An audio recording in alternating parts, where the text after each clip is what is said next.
2024-এর বৃষ রাশি কেমন যাবে আমি মেষ নিয়ে আলোচনা করে দিয়েছি। যারা একটু ফলো করছেন তারা কিন্তু জানতে পারবেন যে মেষ রাশির ক্ষেত্রে কি বলেছি। বৃষ রাশির ক্ষেত্রে শুরু করছি, যেটা হচ্ছে যে ধনভাব বা কর্মের ভাব কিন্তু ভীষণ ভালো আছে। আমাদের প্রত্যেকটা অ্যাস্ট্রোলজিক্যালি প্রত্যেকটা ঘরকে আমরা ভাব বলে থাকি। সেই রকম ভাষাতে কর্মের ভাব বা ধনের ভাব মানে অর্থ উপার্জন, অর্থনৈতিক এই জায়গা ভাবগুলো কিন্তু যথেষ্ট ভালো আছে, ভীষণ ভালো আছে।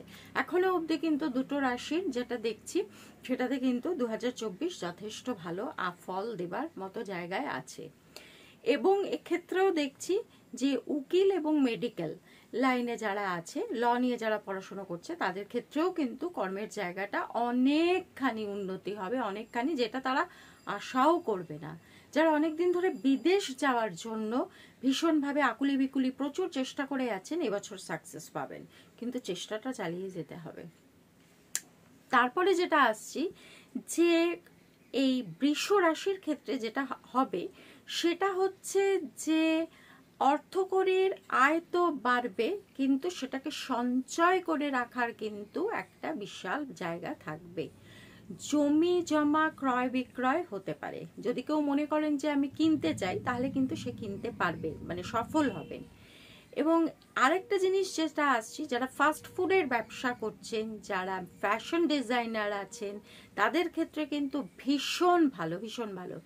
যারা সুগন্ধি জিনিস নিয়ে ব্যবসা করছে, যারা সুগন্ধি জিনিস তৈরি করছে, ম্যানুফ্যাকচারার, তাদের ক্ষেত্রে কিন্তু একটা ভয়ের জায়গা আছে, বাস্ট মানে দুর্ঘটনার একটা সম্মুখীন হওয়ার কিন্তু সম্ভাবনা আছে। সুতরাং খুব কেয়ারফুলি কাজগুলো করতে হবে।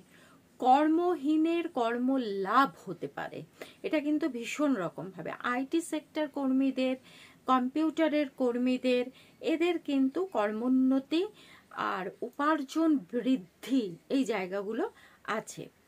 এবার আসছে যেটা যে স্বামী মা বাবার শরীর কিন্তু, যাদের মা বাবা জীবিত আছেন, শরীর কিন্তু মোটামুটি একটা স্বাভাবিক জায়গা থাকবে, চিন্তার জায়গা থাকবে না। কিন্তু স্বামী অথবা স্ত্রী এদের ক্ষেত্রে কিন্তু যথেষ্ট পরিমাণে চিন্তা আছে। একটু যদি শরীর খারাপ করে স্ত্রীর অথবা স্বামীর, সঙ্গে সঙ্গে ডক্টর চেক আপ কিন্তু করিয়ে নেবেন। আচ্ছা, দ্বিতীয়ত আসছে যে যাদের সন্তান প্রাপ্তি হচ্ছে না, বহু বছর ধরে চেষ্টা করছেন সন্তানের জন্য, তাদের কিন্তু সন্তান প্রাপ্তিরও একটি যোগ আছে। এগুলো অনেকটা না মিলিয়ে মিশিয়ে হয়, সবার সমস্যা তো এক হয় না, বা সবার রাশি এক হয় না, লগ্ন ব্যাপার থাকে, এগুলো একটা ইন্ডিভিজুয়ালি মোটামুটি একটা অ্যাভারেজে বলা হয়। কারোর মিলতে পারে, কারোর মিলতে নাও পারে।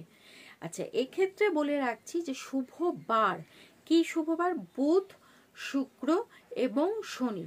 এই বৃষ রাশির জাতক বা জাতিকার ক্ষেত্রে বুধ, শুক্র এবং শনি যে কোনো ভালো কাজ এই 3টে দিনে করবেন। আচ্ছা, শুভ রত্ন যেটা হবে ইন্দ্রনীলা। হ্যাঁ, নীলা যদি পড়েন তাহলে পরে কিন্তু ভালো হবে। অবশ্যই অবশ্যই অ্যাস্ট্রোলজার দেখিয়ে পড়বেন। নীলা কিন্তু যে ইচ্ছা হলো পড়ে নিলাম সেই স্টোন কিন্তু না।